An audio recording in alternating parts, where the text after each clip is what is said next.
I cannot hope to set down the circumstances of the singular affair which I have called the case of the widow who knocked on Baker Street, without first acknowledging how completely the initial evidence misled even my astute companion, Mr. Sherlock Holmes. It was one of those rare instances where the truth, when finally unveiled, proved more extraordinary than the most fanciful speculation. The late autumn of 1889 had settled upon London with a vindictive persistence, wrapping the great city in a shroud of yellow fog that seemed to press against the very soul. The afternoon had drawn in early, and a particularly noxious vapor pressed itself against the windows of our comfortable sitting-room at Baker Street. The gas lamps in the street below showed as blurred orange blots, and even Mrs. Hudson's familiar tread upon the stair came to us as though muffled by several curtains.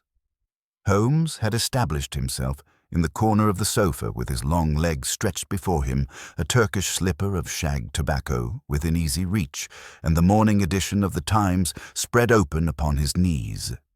His lean, hawk-like profile was cut sharp against the dim glow of the fire, and his thin lips curled from time to time in that half-sardonic, half-contemptuous fashion which I had learned to associate with his mental review of the world's abundant foolishness. I was engaged upon a task for which I confess myself ill-suited, attempting to bring some semblance of order to my scattered notes of his earlier cases. Holmes had been unusually caustic that morning regarding what he termed my literary embroidery, and I had retreated to my chair with a volume of my jottings in a somewhat ruffled mood. "You will never bring the public to a true appreciation of fact, Watson," said he suddenly, without removing his gaze from the newspaper.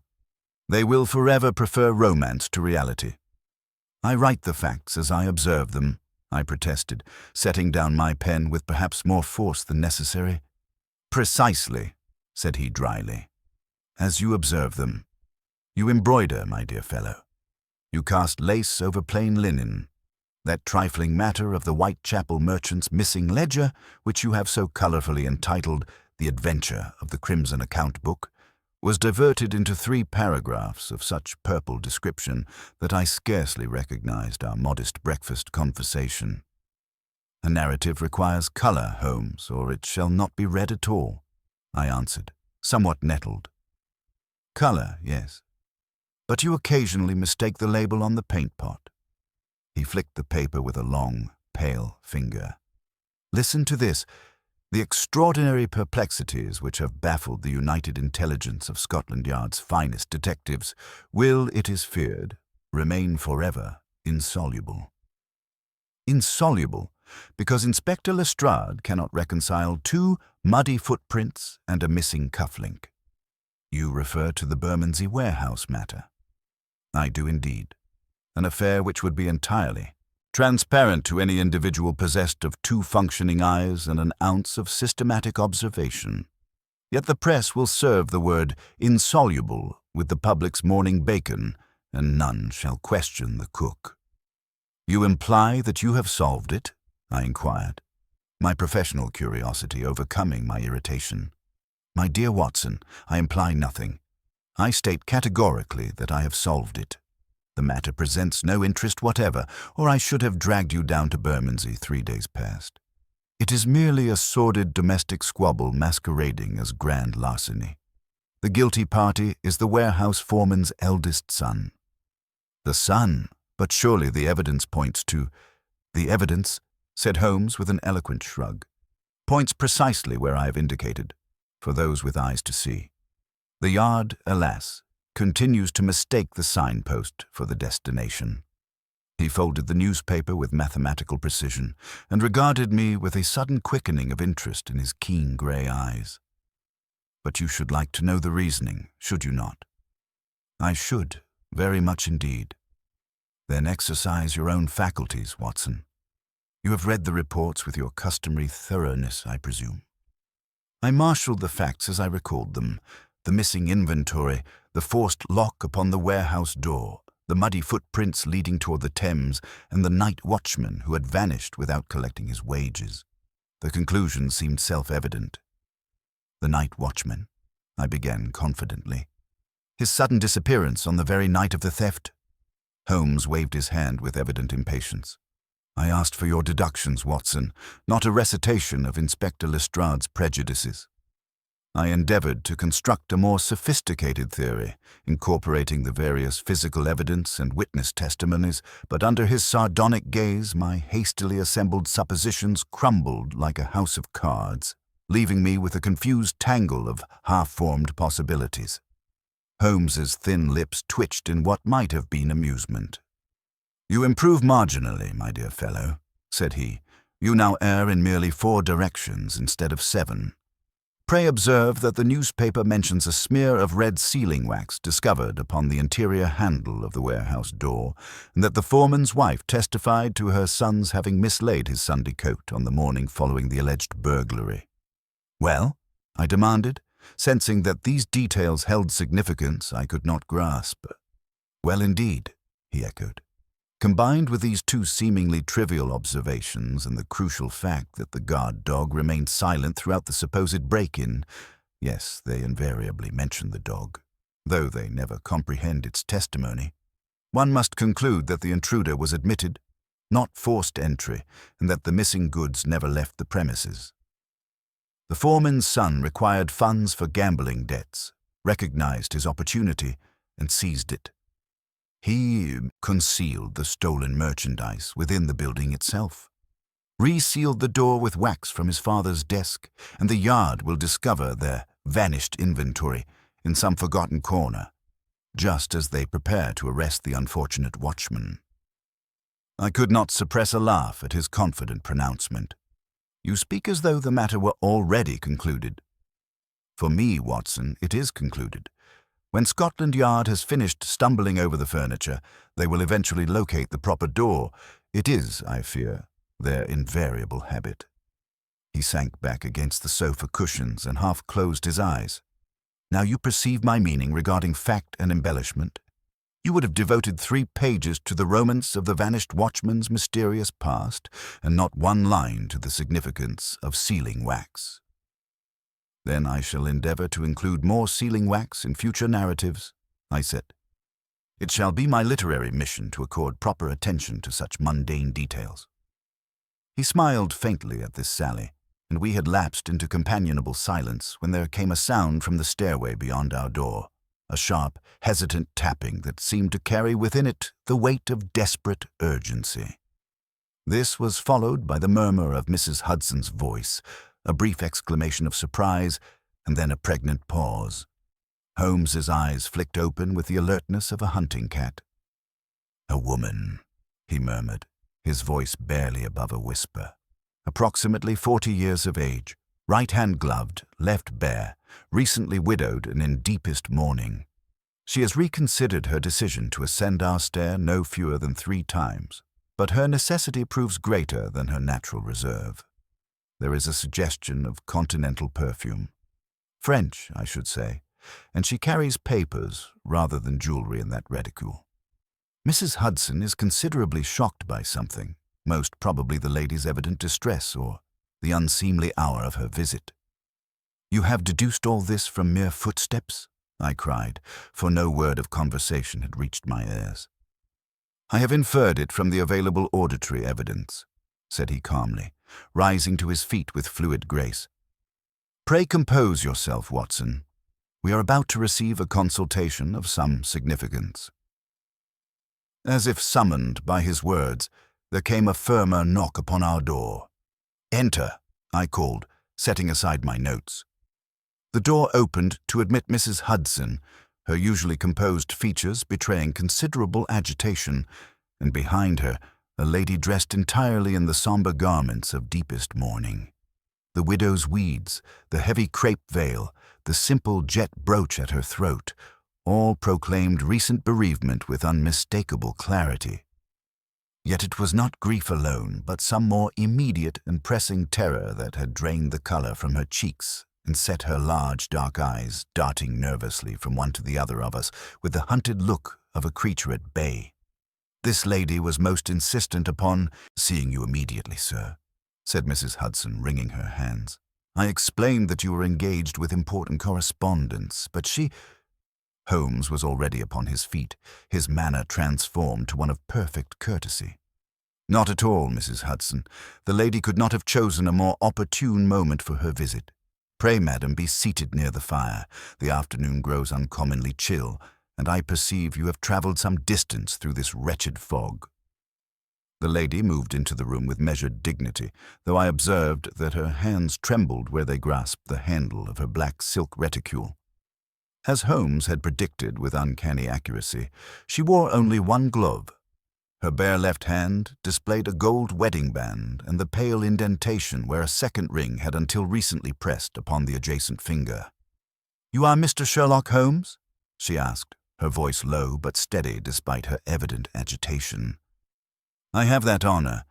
This is my friend and colleague, Dr. Watson, upon whose discretion you may place absolute confidence. May we know to whom we have the pleasure of speaking?" "My name is Mrs. Lydia Harrington," said she, pressing a black-bordered handkerchief briefly to her lips. That is to say, I was Mrs. Lydia Harrington. I find myself now a widow of but 3 weeks' standing." Holmes inclined his head gravely. "I offer you my sincere condolences, madam. Pray tell me how I may be of service." She glanced toward the door as if to ensure it was properly closed, then leaned forward in her chair with the manner of one about to impart a dreadful secret. "Mr. Holmes," she said, her voice dropping to barely above a whisper, "I have come to you because I do not believe my husband died a natural death. I believe, God help me, I believe that Colonel Arthur Harrington was deliberately murdered." The words seemed to hang in the air between us like a physical presence. Holmes's penetrating grey eyes narrowed almost imperceptibly, and I felt the familiar quickening of pulse that accompanied the opening moves of one of his investigations. "Murder is a grave accusation, Mrs. Harrington," I said gently. "Surely the medical authorities—" "There was no proper medical examination," she interrupted, her composure beginning to crack. "That is the very heart of my terror, Dr. Watson. His death was pronounced the judgment of Providence, a natural consequence of his years of service in tropical climates. The attending physicians were satisfied with their cursory examination. The coroner accepted their opinion without question. Scotland Yard was never even informed of the circumstances. Her hands worked frantically at the handkerchief until it resembled a rope of tortured linen. But I was his wife, gentlemen. I witnessed his final moments. I heard his last words, and I tell you with absolute certainty that Arthur died in mortal fear of someone who had already once attempted to take his life and had sworn to complete the deed." Holmes began to pace the room with that restless energy which always seized him when presented with a problem of genuine interest.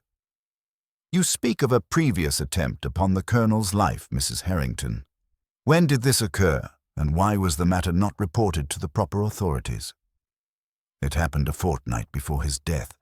He absolutely forbade me to involve the police, saying that publicity would destroy him more surely than any assassin's blade. He made me promise—" Her voice broke slightly. "He made me swear upon my mother's grave that I would speak of it to no one, and now he lies in his own grave, and I have broken that sacred promise by coming to you.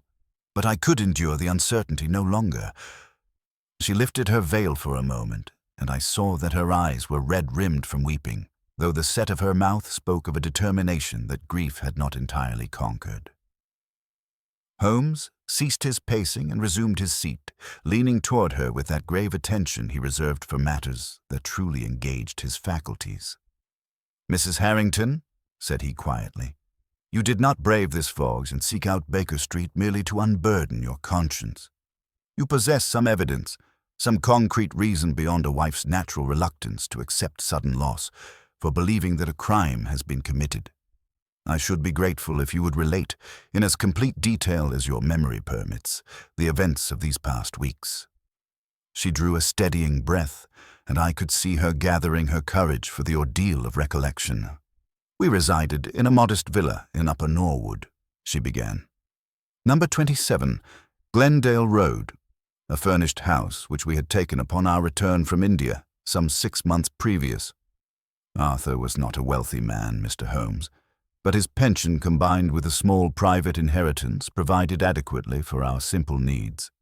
We had hoped, after so many years of military service and foreign postings, to find peace at last in England.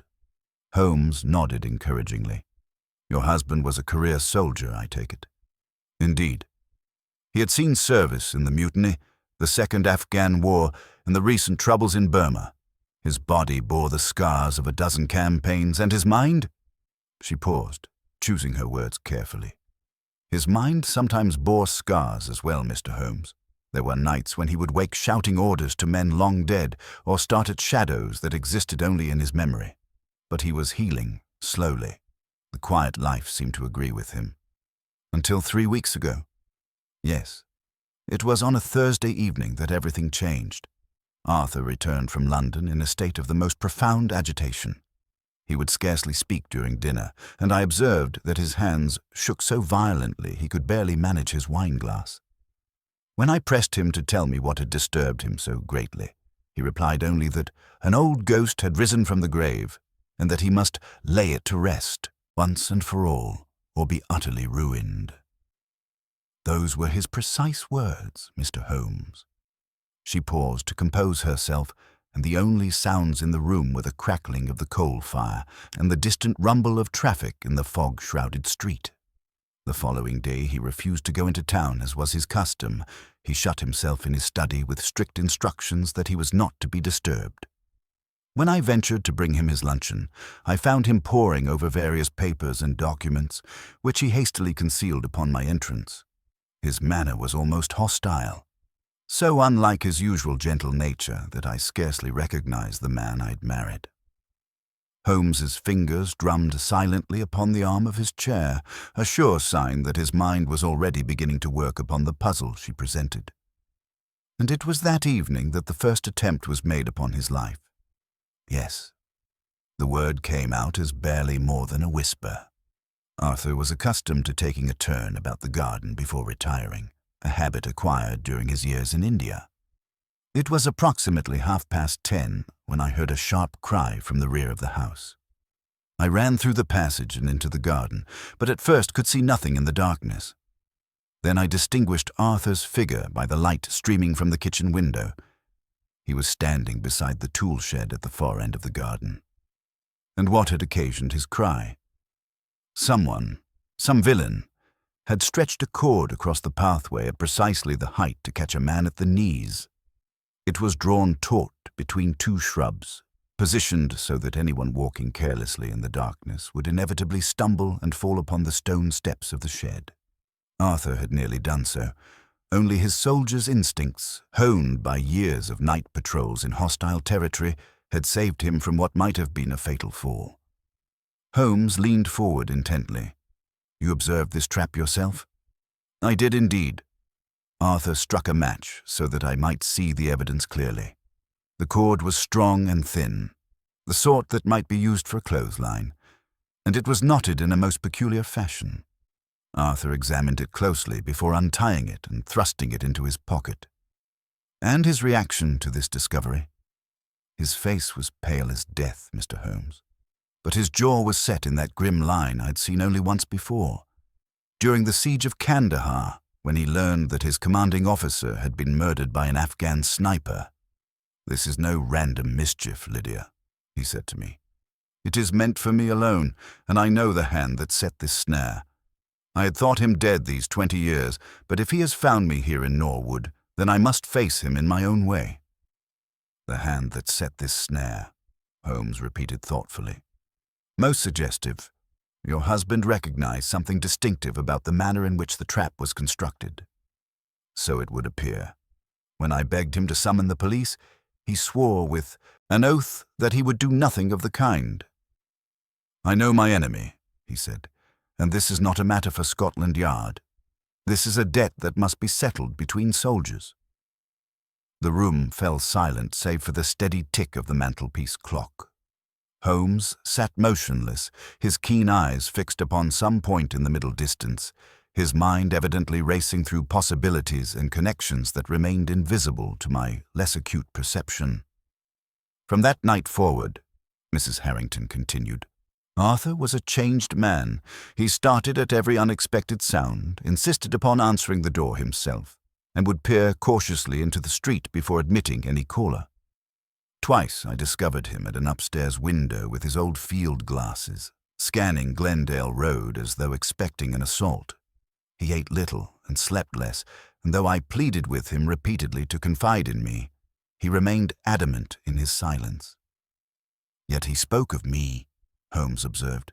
"You mentioned that he had suggested you might consult me should anything happen to him." "Yes, indeed. If I should fail in this business," he told me, "you may go to that detective fellow in Baker Street of whom you are always reading. Holmes, I believe his name is. He might succeed where I have not." Those were his very words, Mr. Holmes, almost as if he were making provision for his own death. Holmes rose and moved to the window, gazing out into the yellow fog that pressed against the glass, like some living thing seeking entry. "And then came the final day," he said softly. "Tell me of your husband's last hours, Mrs. Harrington. Omit nothing, however trivial it may seem." She pressed the handkerchief to her eyes for a moment before continuing. "Arthur left for London that morning as usual. He had business with his solicitors in Lincoln's Inn regarding some matter connected with his pension. As he kissed me farewell at the door, I noticed that he looked back at our house 3 times before turning the corner of the street. It was as if," she struggled for words, "as if he were bidding it farewell forever." "And you never saw him alive again?" "No. At 7:30 that evening, our housemaid came running into the drawing-room, her face white with terror. "The master!" she cried. "He's collapsed in the hall." I flew to the entrance and found Arthur lying at the foot of the staircase. His hat and walking stick were scattered beside him, and his hand was pressed to his chest as if his heart were causing him great pain. Her voice began to tremble with the memory. For one terrible moment I thought he was already dead, but when I knelt beside him, his eyes opened and fixed upon my face with such an expression of horror and desperate urgency that I shall carry it with me to my grave. "The key, Lydia," he gasped. "The key, you must burn it." And then a convulsion passed through his entire body. His fingers tightened upon my wrist with crushing force. His lips moved as if he were trying to speak again, but no sound emerged. By the time Dr. Pemberton arrived from his surgery in the village, Arthur was beyond all earthly help. I found myself leaning forward, caught up despite myself in the drama of her narrative. "And Dr. Pemberton's diagnosis?" "Heart failure, brought on by the stresses and exposures of military life in tropical climates. He said that such sudden seizures were not uncommon among men of Arthur's age and experience. He had, it seems, warned my husband on several occasions to avoid undue excitement or physical exertion, but Arthur had dismissed such advice with typical military stoicism." Holmes turned from the window, his expression grave. "This key of which your husband spoke in his final moments, did you understand his reference?" Mrs. Harrington reached into her reticule and withdrew a small object wrapped in black tissue paper. "Not immediately," she admitted. "But after they had taken Arthur away and I found myself alone with my grief, I remembered his words. There was only one key in our household that had ever been the subject of any secrecy between us." She unwrapped the paper and placed upon the table a curious key of antique design. It was fashioned from some dark metal, heavy and crudely wrought, with a bow shaped like an oval ring. Upon this ring, 3 letters were faintly visible, worn almost smooth by age and handling. Holmes bent over the key with the intensity of a jeweler examining a rare gem. "Fascinating," he murmured. "The metal appears to be iron, blackened by time and exposure. The craftsmanship is crude but sturdy, the work of a military blacksmith, I should venture. And these letters?" He took up his magnifying glass and studied the worn inscriptions. "A C, certainly, followed by what might be an H. Yes, definitely an H. And the third?" He frowned in concentration. "Most curious indeed." He straightened and fixed Mrs. Harrington with a penetrating stare. "You chose not to burn this key as your husband requested." "I could not bring myself to do so. she confessed, her voice barely audible. It was the last thing he spoke of, his final wish. But something within me rebelled at the thought of destroying what might be the only clue to understanding his death. So I hid it instead, and for 3 weeks I've carried it with me, torn between honoring his dying request and seeking the truth he died trying to protect me from. And what finally decided you to seek my assistance? A visible shudder passed through her frame. Last night, Mr. Holmes, I was awakened near midnight by the sound of footsteps upon the gravel path beneath my bedroom window. When I crept to the curtains and peered out, I saw the figure of a man standing in the moonlight, looking up at the house. He remained motionless for several minutes, then raised his hand in what seemed to be either a gesture of greeting or a threat. I could not determine which. Finally, he turned and walked slowly away. But there was something in his bearing, something in the very way he moved, that filled me with such terror that I did not sleep again that night. Holmes had taken up the mysterious key and was turning it over in his long, sensitive fingers, his mind evidently working at full capacity. This man you observed. Could you describe him in any detail? He was tall and spare of build, and he walked with his head slightly bent forward, though whether from age or habit I could not say. The moonlight cast his features in shadow, so I cannot say whether I would recognize him again. But there was something about his posture, his manner of standing and moving, that struck me as familiar, though I cannot place where I might have encountered him before.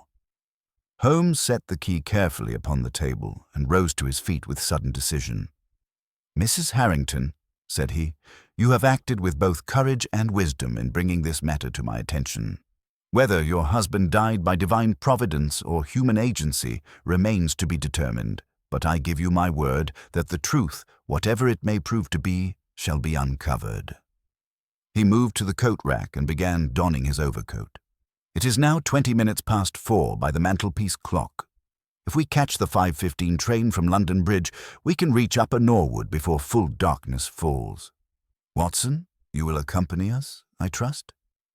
"With the greatest pleasure," I replied, already reaching for my own coat, my pulse quickening at the prospect of action after the long, dreary afternoon. "You will return immediately to Glendale Road, Mrs. Harrington," Holmes continued, "and conduct yourself exactly as if you had never left it. Say nothing to your servants regarding your visit here. Should you receive any callers, admit them as usual, but observe carefully whether they display any particular interest in the hall where your husband collapsed, or in his study, or in your own apartments. Above all, keep this key upon your person at all times, and speak of it to no one. You may expect Dr. Watson and myself to call upon you this evening." Mrs. Harrington rose, and for the first time since her arrival, a glimmer of hope appeared in her haunted eyes. "God bless you, Mr. Holmes," she said with fervent gratitude. "If you can but discover the truth, whatever that truth may be, I shall remain in your debt for the remainder of my days." After the door had closed behind her retreating figure, I turned to find Holmes standing before the fireplace, the mysterious key balanced upon his palm, his grey eyes bright with the light of intellectual challenge. "Well, Watson," said he, "what is your assessment of our widow and her tale of midnight watchers and mysterious keys?" I considered the question carefully before responding. She appears genuine enough in her conviction that her husband was murdered, though I confess myself puzzled by the absence of any obvious motive. If the Colonel was not a wealthy man who would benefit from his death, and this business of the key, what possible significance could such an old relic possess? Holmes smiled, that thin, enigmatic smile that I had learned to associate with moments when his mind had already begun to perceive patterns invisible to lesser mortals. "Ah, my dear fellow," said he, slipping the key into his waistcoat pocket, "when a dying man whose final weeks have been haunted by an enemy from his past spends his last breath urging his wife to destroy a key, that key ceases to be a mere relic. It becomes, instead, the center of the web, the point around which all the threads of the mystery must inevitably converge." He took up his hat and stick from their place beside the door. Come, Watson. We have just sufficient time for a quick dinner at Simpson's before catching our train. I confess that this widow who knocked upon our door has brought us a problem which promises to provide considerable intellectual stimulation, and unless I am very much mistaken, before this case reaches its conclusion, we shall discover that the key Mrs. Harrington carries represents something far more valuable and far more dangerous than a mere memento of her late husband's military service. With that tantalizing observation, Sherlock Holmes led me out into the yellow fog of London toward a mystery that would test even his remarkable powers of deduction to their very limits. The early winter dusk had settled over London's southern suburbs by the time our train drew into Norwood Station. A raw wind swept across the platform, driving the fog in ragged wisps and cutting through my greatcoat with vindictive persistence. Holmes, however, appeared entirely indifferent to the elements, springing from our carriage with that peculiar energy which always seized him when he found himself upon the physical stage of some intellectual drama. "A respectable district," he observed, as we passed from the station into a quiet road lined with modest villas. "Note the regimental crests in several of those stained glass transoms, Watson. The military element is strong here. Natural enough that Colonel Harrington should choose such a neighborhood for his retirement." Our hansom rattled through streets of comfortable respectability, past neat privet hedges and well-maintained gardens.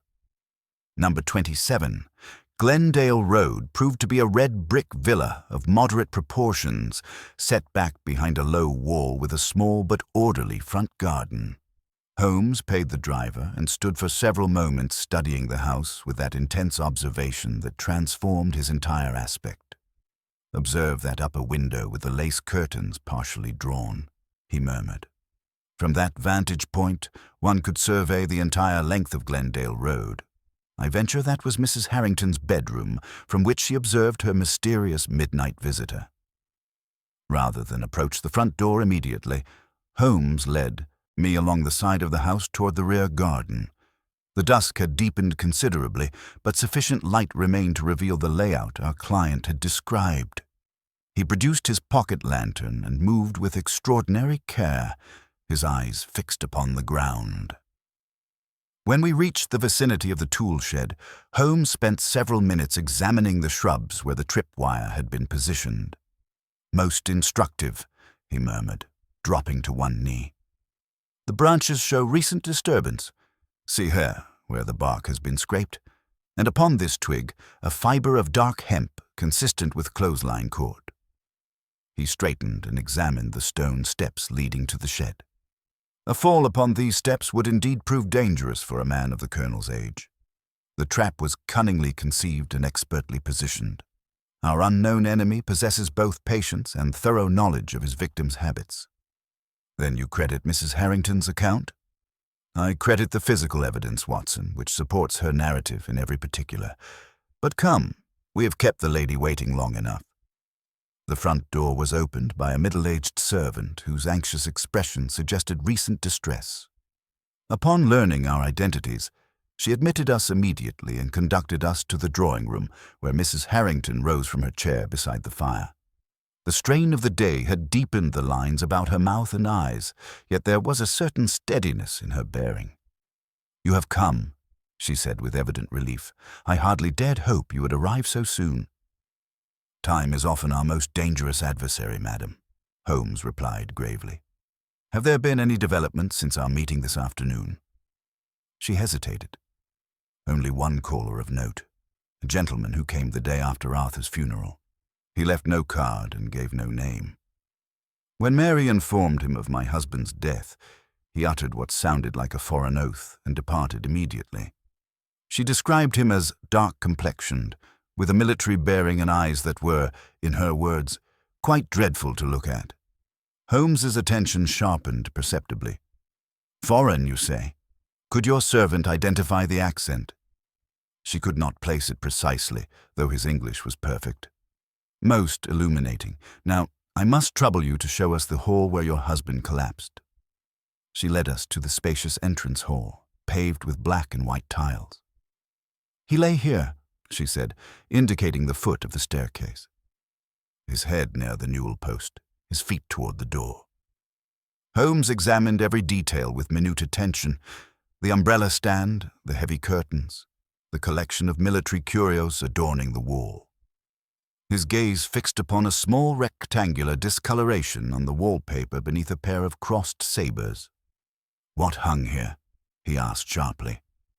Mrs. Harrington frowned. A framed photograph of Arthur's regiment, taken in Kandahar years ago. It fell that very morning, shattering the glass. Arthur seemed quite shaken, calling it an ill omen. Holmes's eyes glittered with sudden intensity. The photograph fell on the morning of his death, and the colonel witnessed it. Yes, he was standing right there. "I have no doubt he was deeply affected," Holmes murmured, his voice carrying an undertone of excitement. He turned to me with renewed energy. "Watson, that missing photograph may prove more valuable than all our other evidence combined. The game, as they say, is afoot in earnest."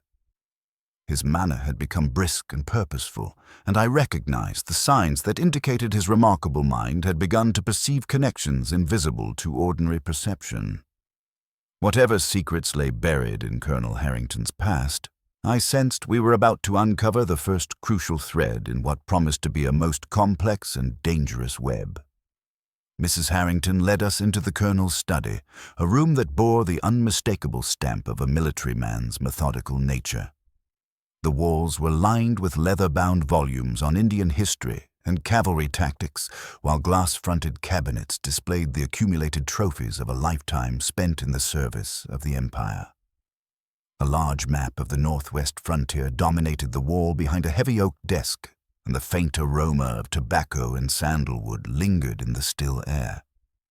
Holmes paused upon the threshold, his keen eyes sweeping the chamber with that peculiar intensity I had learned to recognize.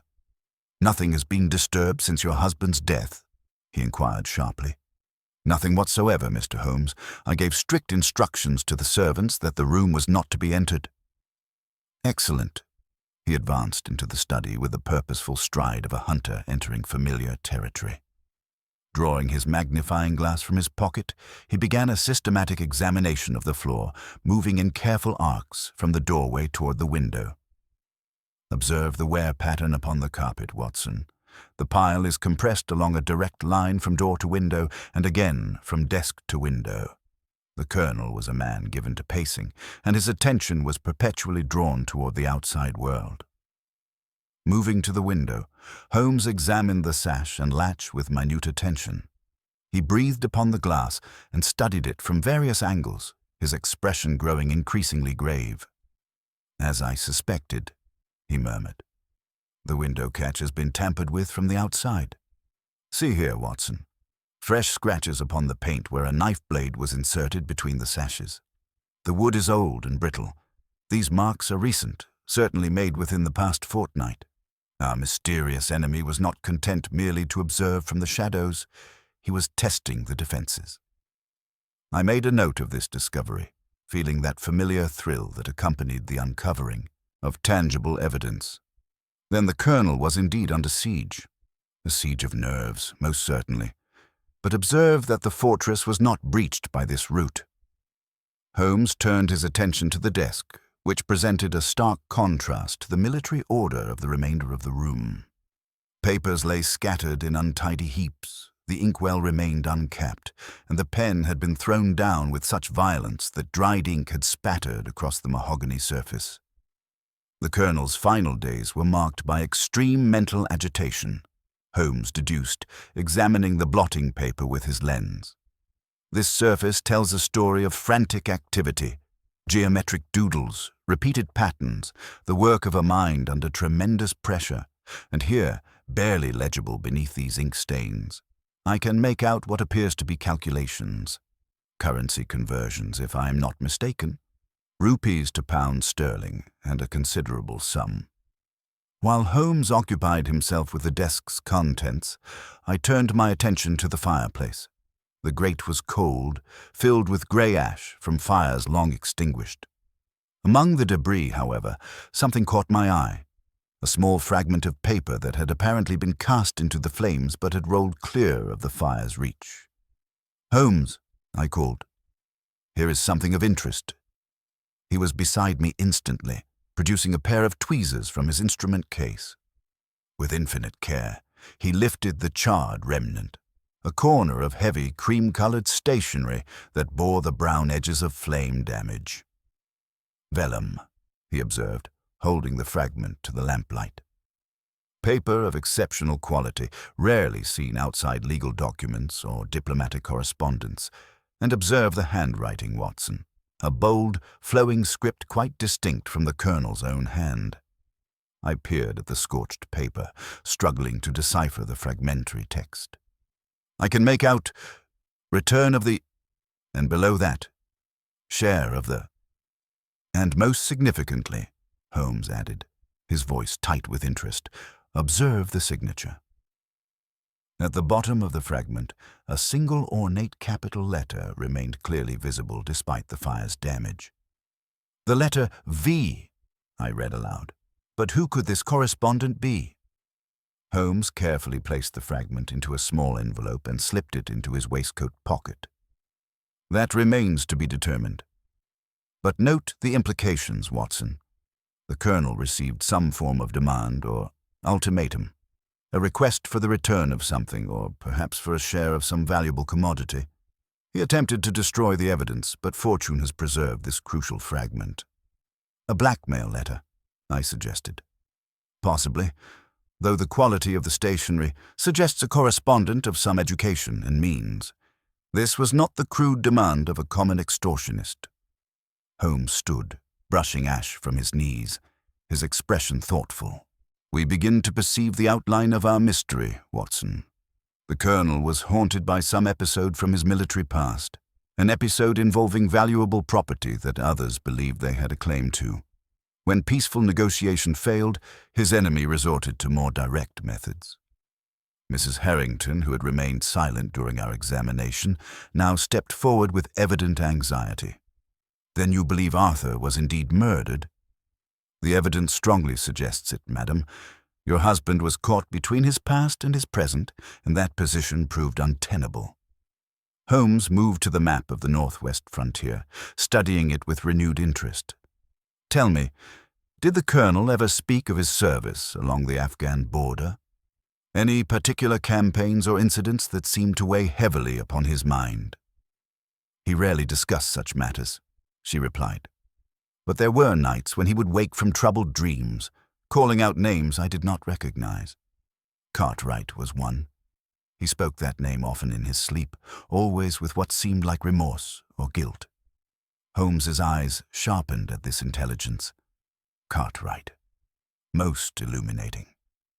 He turned from the map with sudden decision. "We have learned much from this room, Watson, but I fear we have only begun to scratch the surface of this affair. The key your husband entrusted to you, Mrs. Harrington, and this mysterious correspondent who signs himself V, these are but threads in a web that stretches back through decades of concealed guilt and buried secrets." The shadows had deepened considerably during our examination, and the room now lay in gathering dusk. Holmes moved toward the door with that brisk energy that always seized him when a case began to reveal its true dimensions. "Tomorrow, Watson, we must visit the War Office. If Lieutenant Cartwright was indeed connected to your husband's regiment, there will be records, and I suspect that when we uncover the full story of that connection, we shall find ourselves face to face with a motive for murder that has festered for more than 20 years. As we prepared to take our leave, I could not shake the feeling that we stood upon the threshold of revelations that would prove more extraordinary than even Holmes's remarkable powers of deduction could yet foresee. The mysterious key, the burned letter, the evidence of surveillance, all pointed toward a conspiracy of such complexity and duration that its final unraveling would test even my friend's exceptional abilities to their very limits. The following morning dawned crisp and clear, the previous day's fog having been swept away by a brisk northerly wind that rattled the windows of our Baker Street lodgings. Holmes had risen early, and I found him at the breakfast table poring over several volumes of military history, his long fingers tracing columns of names and dates with characteristic intensity. "Ah, Watson," he said, without looking up from his reading. "I trust you slept better than I did. The Harrington case has been turning over in my mind like a wheel, each revolution revealing new facets of the puzzle. You have been researching the military connection." "Indeed. But my private library, extensive though it may be, lacks the comprehensive records we require. We must visit the War Office this morning. If Lieutenant Cartwright was indeed connected to Colonel Harrington's regiment, there will be official documentation of their service together." Within the hour, we had made our way to Whitehall, where Holmes's considerable network of contacts had secured us access to the military archives. The records department proved to be a vast, cathedral-like chamber lined with towering shelves of leather-bound volumes and filing cabinets that stretched from floor to ceiling. The air was thick with the scent of old paper and leather bindings, and dust motes danced in the pale shafts of sunlight that penetrated the high windows. A clerk with ink-stained fingers and spectacles perched precariously upon his nose led us to a reading table and provided us with the regimental histories of the 5th Bengal Lancers, Colonel Harrington's former unit. "The records you requested, Mr. Holmes," the clerk announced with evident pride in his domain.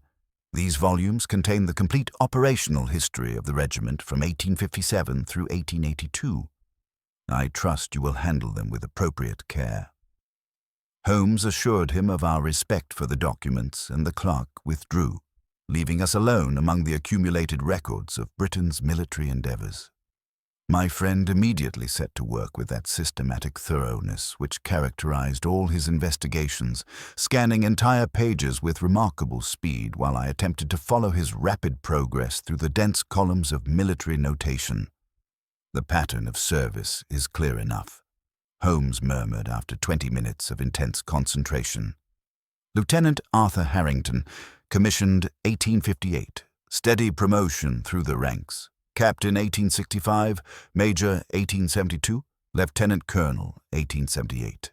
A distinguished career by all accounts, mentioned in dispatches following several major engagements." He turned several pages, his eyes narrowing as he encountered a particular entry. "But observe this notation, Watson, dated September 1879. Colonel Harrington was granted extended leave following what is described as severe nervous exhaustion resulting from traumatic circumstances in the field. He did not return to active duty for nearly 8 months. What manner of trauma could so affect a veteran soldier? I wondered aloud. That is precisely what we must determine.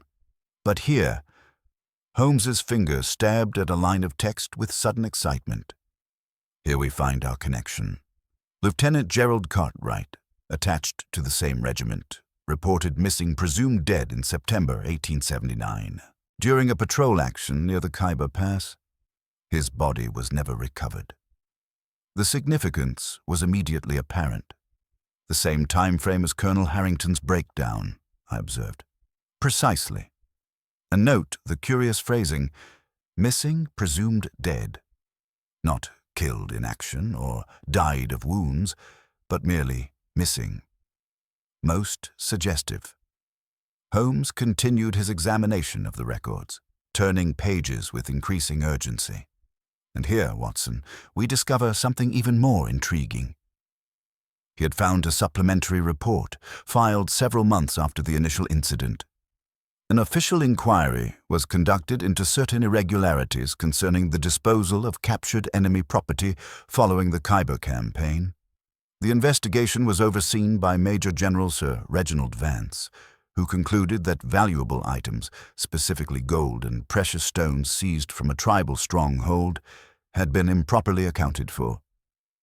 Missing treasure, I breathed. The motive becomes clear. The inquiry was ultimately closed without formal charges being brought against any individual officer. Holmes continued reading. However, the report notes that certain discrepancies in the regimental accounts remain unexplained, and it is recommended that stricter procedures be implemented for the handling of captured valuables in future operations. Holmes closed the volume with a decisive snap and leaned back in his chair, his grey eyes bright with the light of intellectual discovery. The pieces begin to form a pattern, Watson. Valuable property disappears during a military campaign. An inquiry is launched, but produces no conclusive results. One officer, Lieutenant Cartwright, vanishes without trace during the same period. Another officer, our Colonel Harrington, suffers what we might now recognize as a crisis of conscience and retreats from active service at the earliest opportunity. You suggest they were involved in the theft of this treasure? I suggest that the evidence points toward some form of conspiracy or cover-up involving both men. Whether they were perpetrators, victims, or something more complex remains to be determined. Holmes gathered his notes and rose from the table. But consider the implications, Watson. If Cartwright did not die in that patrol action, if he survived, perhaps as a prisoner or deserter, he would have had 20 years to nurture his resentment and plan his revenge.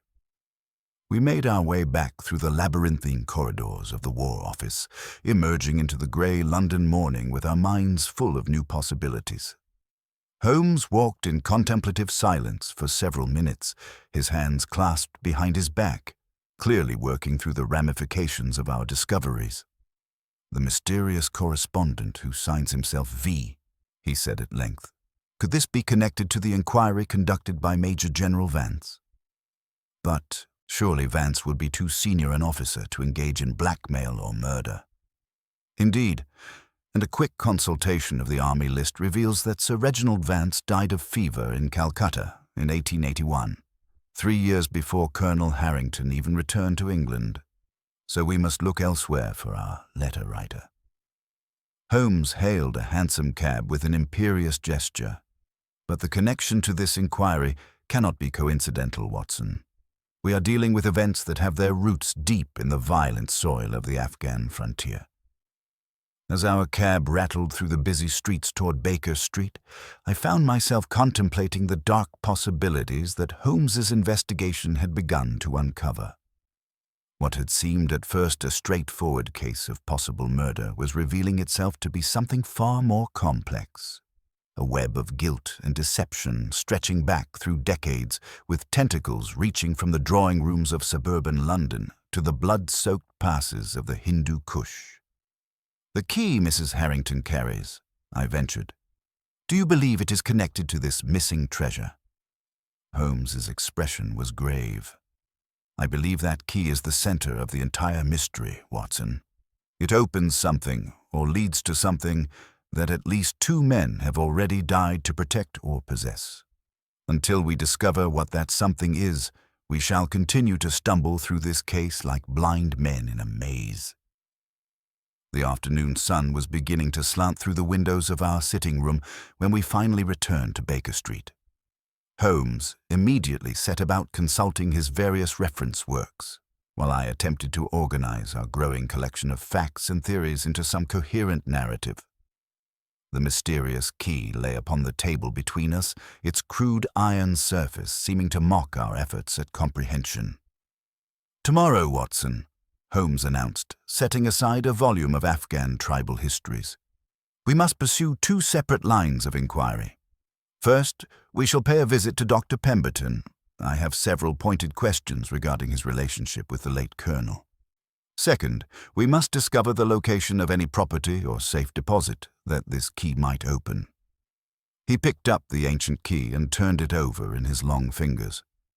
"Somewhere in London, or perhaps beyond, lies the answer to this riddle, and I have a growing conviction that when we finally turn this key in its proper lock, we shall uncover secrets that have been buried for 20 years, but which refuse to remain dead." As the shadows lengthened in our comfortable sitting room, I could not shake the feeling that we stood upon the threshold of revelations that would prove more extraordinary than even Holmes's remarkable powers of deduction could yet foresee. The ghost of Lieutenant Gerald Cartwright seemed to hover at the edges of our investigation, and I sensed that before this case reached its conclusion, we would be forced to confront not merely the facts of Colonel Harrington's death, but the deeper questions of guilt, betrayal, and the terrible price of secrets carried too long in the human heart. The morning of our second day brought with it a clarity of purpose that had been absent during our initial fumbling in the dark. Holmes proposed a methodical division of our efforts. I would interview Dr. Pemberton while he pursued the mystery of the key through London's banking establishments. "Observe the good doctor closely, Watson," Holmes instructed as I prepared to depart. "A man may school his tongue, but his eyes and hands will often betray what his words conceal. Note particularly any reaction to the name Cartwright or mention of regimental funds." Dr. Pemberton's surgery occupied a corner building in Norwood's respectable High Street. The man himself proved to be a robust figure with sandy whiskers and the hearty manner common to country practitioners. Yet beneath his professional bonhomie, I detected an undercurrent of unease when I mentioned my purpose. "Tragic business, Dr. Watson," he declared, settling behind his desk with studied casualness. "Colonel Harrington was a fine man, but the tropics exact their toll. The heart is a treacherous organ in men of his years and experience." I steered our conversation toward the Colonel's final weeks, watching carefully for those telltale signs Holmes had taught me to recognize. Mrs. Harrington mentioned her husband had been under considerable strain. Did he confide the source of this anxiety? Pemberton's fingers tightened almost imperceptibly upon his pen.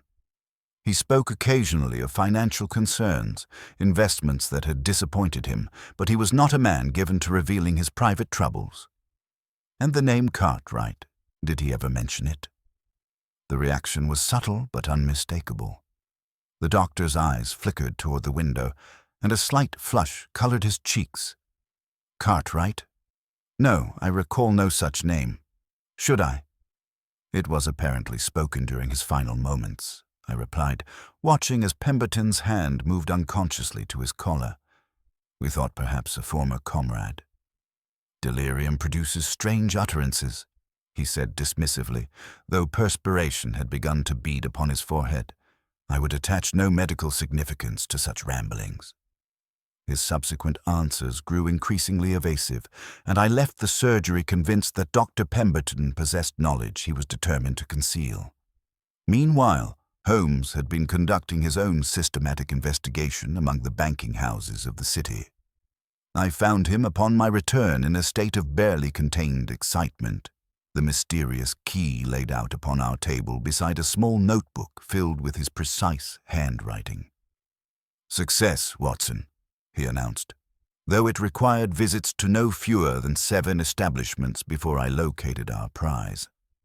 "The key belongs to a private strong-box at Morrison & Company in Threadneedle Street, a discreet firm that caters to clients who value absolute confidentiality." "And the box's contents?" "Ah, there lies the rub. The box was rented 20 years ago under the name John Smith, a pseudonym of breathtaking banality, and the annual fees have been paid religiously by anonymous messenger. More significantly, the register shows the box was accessed 3 weeks ago, on the very day our colonel began displaying signs of extreme agitation." Holmes began his characteristic pacing, his mind clearly working at fever pitch. "The chronology becomes clear, Watson. 2 decades ago, following the Afghan campaign, Harrington deposits something of immense value under an assumed name. For 20 years it remains undisturbed. Then, 3 weeks passed, either conscience or external pressure compels him to return. Shortly thereafter, the attempts upon his life commence. But what could warrant such elaborate precautions?" Before Holmes could respond, Mrs. Hudson appeared with a telegram. His expression darkened as he read the brief message aloud. "House watched again. Strange noises in cellar. Servant terrified. Please come immediately. L. Harrington." Holmes was already reaching for his coat. "The game accelerates, Watson. Our widow finds herself under siege, and I fear the enemy grows desperate. We must return to Norwood immediately." As we hastened toward the station, Holmes's face bore that grim expression I had learned to associate with moments of genuine peril. "The colonel's death has not ended this affair," he said quietly. It has merely transferred the danger to his widow. Whatever secrets that key protects, there are those who will stop at nothing to possess them. The fog was beginning to thicken as our train pulled away from London Bridge, and I found myself checking my revolver with unusual care. The peaceful suburban villa that had seemed merely melancholy during our previous visit now appeared fraught with sinister possibility. As the miles rolled past, I could not shake the conviction that we were racing toward a confrontation that would test not only Holmes's deductive powers, but our very lives. The fog had thickened to an impenetrable wall by the time we reached Upper Norwood, transforming the familiar suburban streets into a maze of shadows and uncertain shapes. Gas lamps flickered weakly through the murk, their light diffused into pale halos that seemed to mock rather than illuminate our path. As our hansom drew up before number 27, I observed that the house appeared to crouch beneath the weight of the oppressive atmosphere, its windows glowing with a nervous, fitful light. Mrs. Harrington admitted us herself, her usually composed features drawn with strain and her dark eyes darting constantly toward the windows as though expecting some dreadful apparition to materialize from the fog.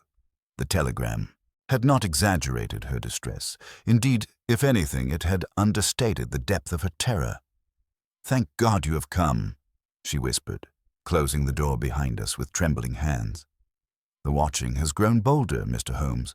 No longer does our enemy content himself with observation from the shadows."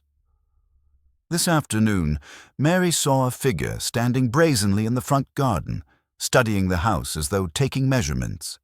When she called out, he withdrew, but slowly, almost contemptuously, as if to demonstrate that he felt no fear of discovery. Holmes's expression had grown sharp with interest. "Describe this figure, if you please." Tall and spare, as before, with that peculiar stooping gait.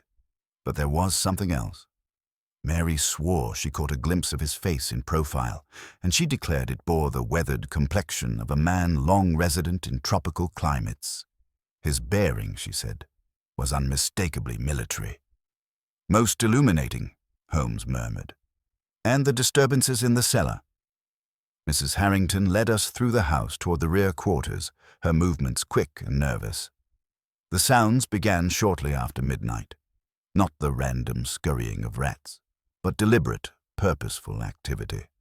A scraping as of metal against stone, and then what could only be described as excavation. When the noises ceased near dawn, I found the courage to investigate.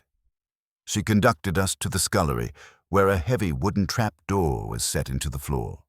Holmes knelt immediately beside it, producing his magnifying glass to examine the edges and hinges with that minute attention which characterized all his investigations. "The dust has been disturbed," he observed, indicating faint marks upon the iron ring. "Recent handling, and by someone possessed of considerable strength. The scratches upon the metal are fresh, made within the past day, I should venture." He grasped the ring and lifted the trap-door, revealing steep wooden stairs descending into Stygian darkness. Holmes lit his dark lantern and began his descent without hesitation. I followed close behind, my hand instinctively seeking the reassuring weight of my service revolver. The cellar proved to be a cramped, low-ceilinged space, perhaps 12 feet square, with rough stone walls and an earthen floor. The air was thick with the smell of damp earth and coal dust, but underneath these familiar odors lurked something else, the metallic scent of recent disturbance. "Someone has been excavating," Holmes announced, directing his lantern beam toward a section of floor where the earth had been turned over and hastily replaced. "And observe, Watson, the footprints tell their own story." In the uncertain light, I could make out the clear impressions of a man's boots, size 9 or 10, with a distinctive wear pattern upon the right heel. The prints led from the stairs to the disturbed earth and back again, suggesting a systematic search rather than random exploration. Holmes knelt and began carefully removing the loose earth with his hands, working with the methodical precision of an archaeologist. Within minutes, his fingers encountered something solid. With mounting excitement, he cleared away the remaining soil to reveal a small metal strong box, green with age and corrosion. The rusted lock yielded to his efforts, but the box proved to be empty. Holmes examined the interior with his lens, his expression growing increasingly grave. "The velvet lining is compressed in several distinct patterns," he observed. "Multiple objects of varying sizes once rested here, some round, others angular. This box was designed to hold valuables of considerable worth, and judging by the depth of the impressions, they remained here for many years." "Then Colonel Harrington discovered this cache," I suggested. "More than discovered, Watson. He removed its contents. And recently, too. See here." Holmes indicated particles of fresh earth clinging to the velvet interior. "This box was disturbed within the past month, possibly within the past 3 weeks."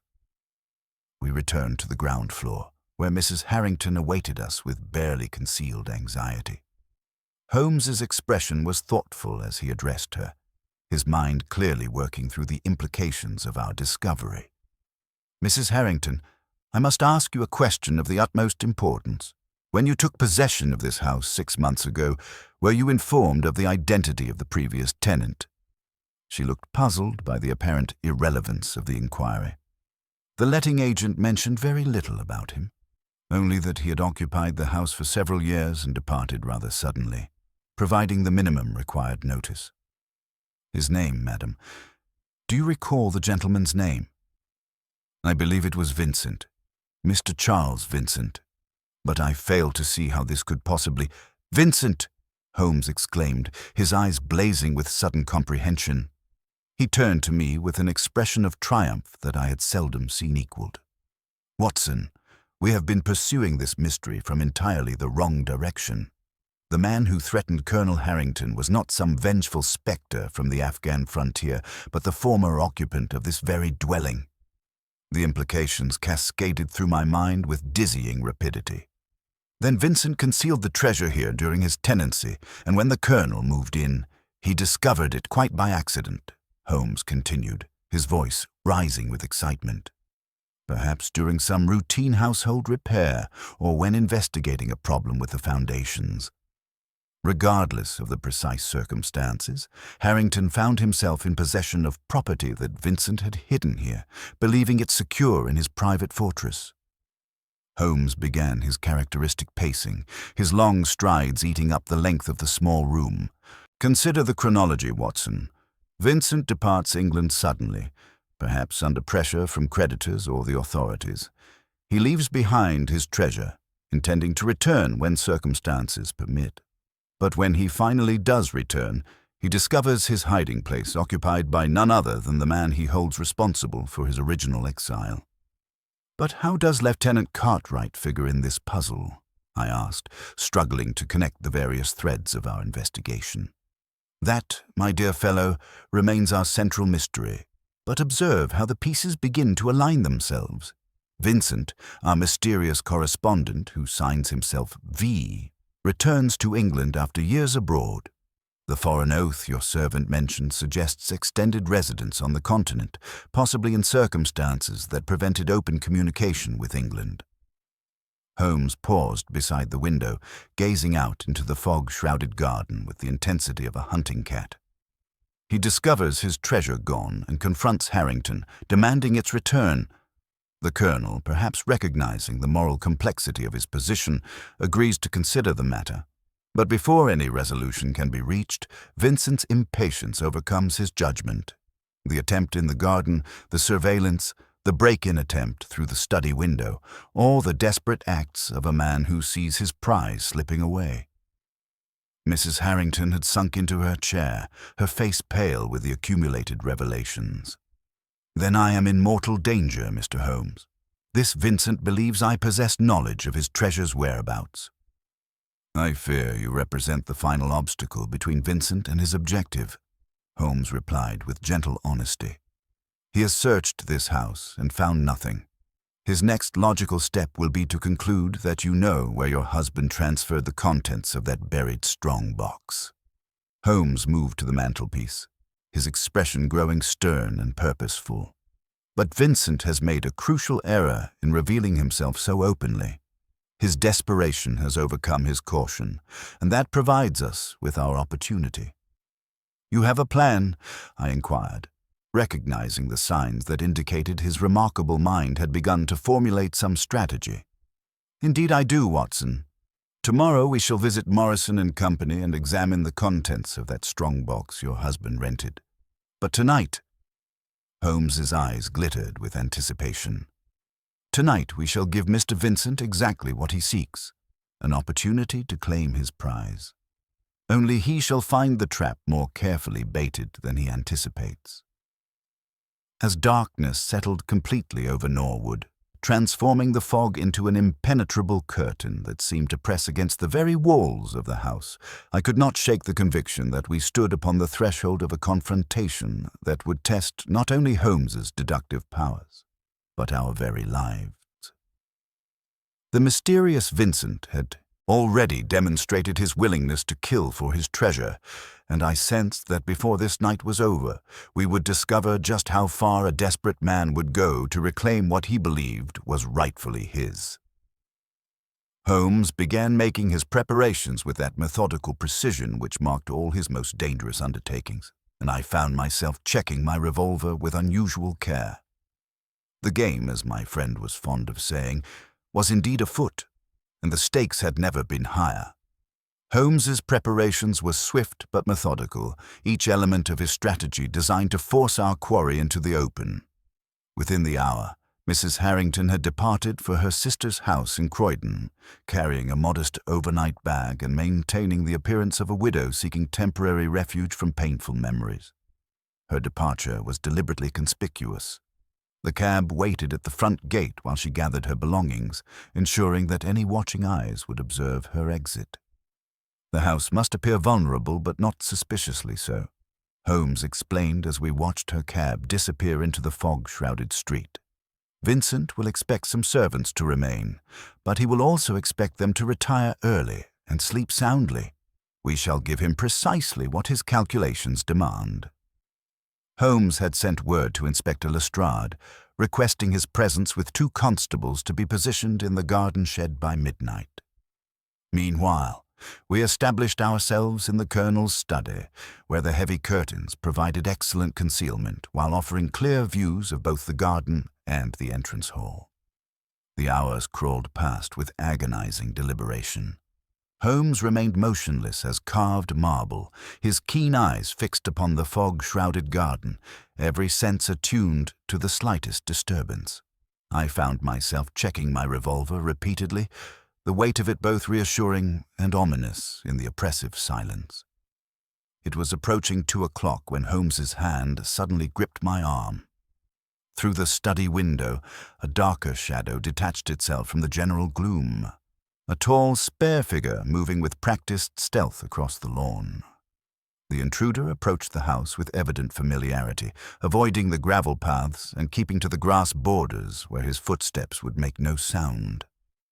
As he drew nearer, sufficient light from the distant street lamp revealed his features in ghostly profile. The face was weathered by tropical sun and marked by years of hardship, yet retained the unmistakable bearing of military discipline. His pale eyes burned with an intensity that spoke of obsession carried to the very edge of madness. He paused at the study window, producing a thin blade which he inserted between the sashes with practiced skill. The catch yielded silently, and Vincent, for it could be none other, raised the lower sash with infinite care. After listening intently for any betraying sound, he swung himself through the opening with surprising agility. Holmes allowed the intruder to begin his systematic search of the study before stepping from behind the curtain, his dark lantern suddenly blazing to illuminate Vincent's startled features. "Good evening, Mr. Vincent," said Holmes calmly. "Or should I say Lieutenant Gerald Cartwright, for I believe that is your true identity, is it not?" The effect was electric. Vincent, or Cartwright, recoiled as though struck, his hand flying instinctively toward his coat pocket. But he mastered himself with visible effort, his pale eyes darting from Holmes to me and then toward the still open window. "You possess a remarkable imagination, sir," he replied, his voice carrying the clipped tones of military education overlaid with years of continental residence. "Though I cannot fathom how you arrived at such a conclusion. The process was elementary once I grasped the essential facts," Holmes continued, positioning himself between Cartwright and his avenue of escape. "Lieutenant Gerald Cartwright, reported missing, presumed dead in 1879. But suppose he did not die. Suppose instead that he deserted, taking with him a considerable fortune in looted treasure that he and Colonel Harrington had jointly acquired." Cartwright's lips twisted into a bitter smile. "You cannot prove such wild accusations." "Can I not? You and Harrington participated in the seizure of a tribal stronghold containing valuable property. Rather than report the full extent of your discovery, you conspired to conceal the most precious items. But conscience, or perhaps simple greed, caused a falling out between you. You staged your own death and fled with the treasure, leaving Harrington to face the subsequent inquiry alone." Holmes began to circle slowly, his voice taking on that hypnotic quality which so often compelled confession. "You established yourself on the continent under the name Vincent, but the bulk of your fortune you dared not sell openly. So you concealed it here in England, in a house you rented for that specific purpose. But when you finally returned, you discovered your sanctuary occupied by the very man you had betrayed." "And so I confronted him," Cartwright interrupted, his composure cracking. "Demanded the return of property that was rightfully mine. But Harrington had discovered my cache and removed it. He refused my demands, perhaps from moral conviction, perhaps from spite. So I determined to take by force what I could not obtain through negotiation." His hand emerged from his pocket, holding a heavy service revolver, its barrel steady despite the fury that shook his frame. "Remarkably astute, Mr. Holmes, but you have made one fatal error, as you assume I would hesitate to add 2 more bodies to my account." "Before you compound your crimes," Holmes said with remarkable composure, "perhaps you would satisfy my curiosity on one point. How did you kill Colonel Harrington?" Cartwright's laugh was harsh and without humor. "You wish to die enlightened? Very well. The method was simplicity itself. A poison I acquired during my years in the East, a substance so subtle that it mimics perfectly the symptoms of heart failure. A few drops in his evening brandy, and the deed was done." "Most ingenious," Holmes acknowledged. "And now you intend to eliminate the final obstacles to your prize?" "Precisely." The revolver steadied, and I saw his finger tighten upon the trigger. "All games must end, and yours has reached its conclusion." Holmes made a sudden movement toward the desk lamp, plunging the room into darkness. Cartwright's revolver barked twice, muzzle flashes briefly illuminating the chaos as we threw ourselves aside. Glass shattered, furniture crashed, and then came the sound of running feet as Lestrade and his constables burst through the door, their lanterns cutting through the darkness. When order was restored, we found Cartwright pinned beneath 2 burly constables, his face contorted with rage at having come so close to his goal only to be thwarted at the final moment. "A neat piece of work, Mr. Holmes," Lestrade declared, snapping handcuffs upon the prisoner's wrists, "though you cut it rather fine." As Cartwright was led away, still hurling threats and imprecations, Holmes turned to me with profound satisfaction. "And so concludes the first act of our drama, Watson. But the mystery is not yet complete. We have captured our murderer, but the treasure he killed for remains hidden. Tomorrow we shall visit Morrison and Company and discover at last what Colonel Harrington deemed worth dying to protect." The first grey light of dawn was penetrating the fog as we finally departed that house of secrets. The key Mrs. Harrington had entrusted to us seemed to burn with significance, and I could not shake the conviction that when we finally turned it in its proper lock, we would uncover secrets more remarkable than even Holmes's brilliant deductions had yet revealed. The morning brought no relief from the oppressive atmosphere that had settled over our investigation like a shroud. Holmes had risen before dawn, and I found him in the sitting room poring over his notes with that intense concentration which marked the approach to a case's resolution. The mysterious key lay upon the table between us, its crude iron surface seeming to hold the weight of all our accumulated questions. "Today, Watson," he announced as I joined him over breakfast, "we shall finally learn what Colonel Harrington deemed worth dying to protect. The strong box at Morrison and Company awaits, and with it, I believe, the final piece of our puzzle." Within the hour, we had made our way through the fog-shrouded streets to Threadneedle Street, where the establishment of Morrison and Company occupied a narrow, dignified building wedged between two more imposing banking houses. The interior was a temple to discretion, dark paneling, heavy furniture, and an atmosphere of hushed reverence that spoke of absolute security and unimpeachable confidentiality. The revelation, Mr. Thaddeus Finch, the senior clerk, examined our credentials with the meticulous attention of a man whose livelihood depended upon absolute accuracy. Mrs. Harrington's authorization, prepared the previous evening under Holmes's careful guidance, satisfied his requirements, though his eyebrows rose slightly at the unusual nature of our request. "Box 147 has remained undisturbed for 20 years, he informed us as he led us to a private viewing chamber, save for one access 3 weeks past by the depositor himself, most irregular after such a long period of dormancy. The viewing room was small and windowless, its green baize table illuminated by a single electric lamp that cast sharp shadows across the polished wood paneling. Mr. Finch withdrew with professional discretion, leaving us alone with the substantial steel strong box that had been the center of so much mystery and violence. Holmes produced the ancient key, turning it over in his long fingers one final time before inserting it into the lock. The mechanism turned with surprising smoothness, and the heavy lid swung open with a soft click that seemed to echo with 20 years of accumulated secrets. The contents took my breath away. Nestled within the velvet-lined interior lay a collection that would have graced any royal treasury. Rubies glowed like drops of crystallized fire, their deep crimson hearts pulsing in the lamplight. Emeralds of extraordinary clarity threw back green flames that danced across the chamber walls. Strands of pearls, each one perfectly matched and lustrous, lay coiled like sleeping serpents among the other treasures. At the center of this dazzling hoard rested a magnificent ceremonial dagger, its golden hilt encrusted with precious stones and its blade engraved with intricate Persian calligraphy that spoke of ancient craftsmanship and royal ownership. But it was not the treasure itself that commanded Holmes's immediate attention.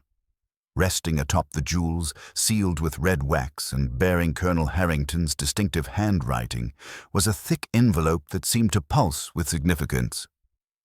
The Colonel's final testament. Holmes opened the envelope with trembling fingers.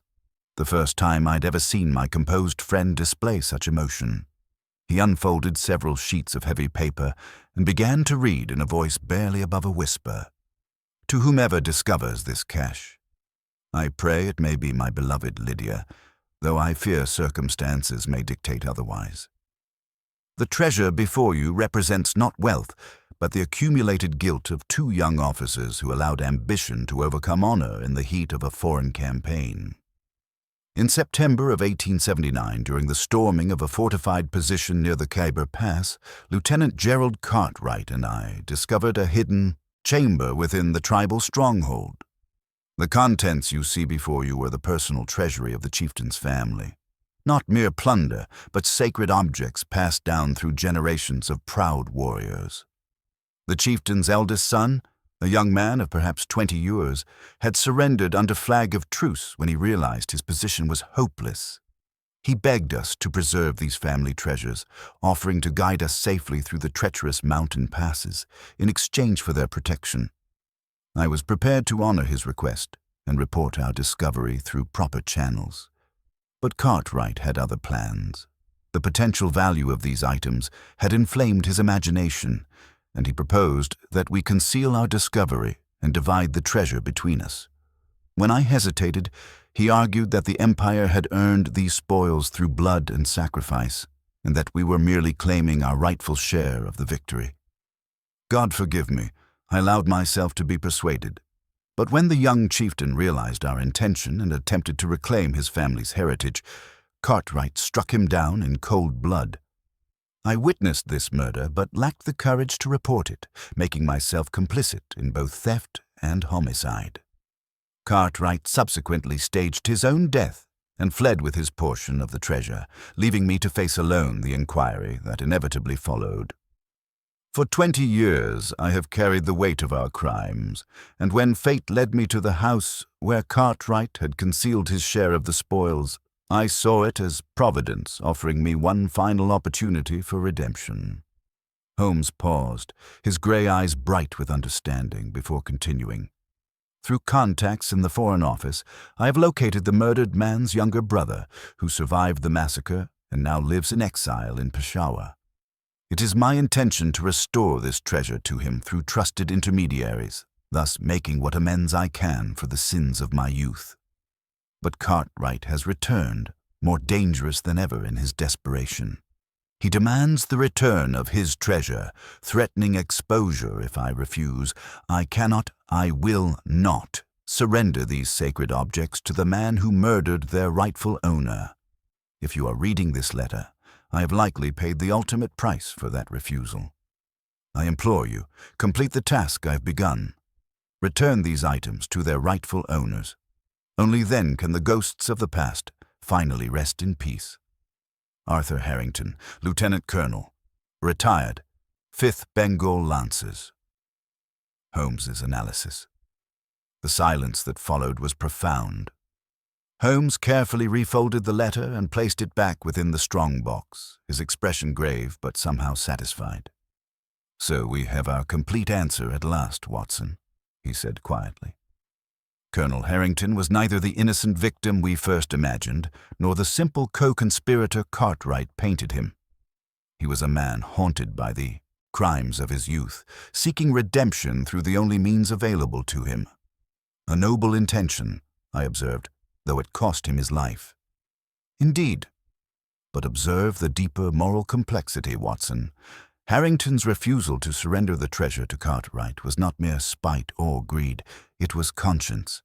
He recognized that these objects belonged neither to him nor to his former partner, but to the family from whom they had been stolen through treachery and murder. Holmes closed the strong box with decisive finality. "We shall honor the Colonel's wishes, Watson. Through proper diplomatic channels, this treasure will be returned to its rightful owners.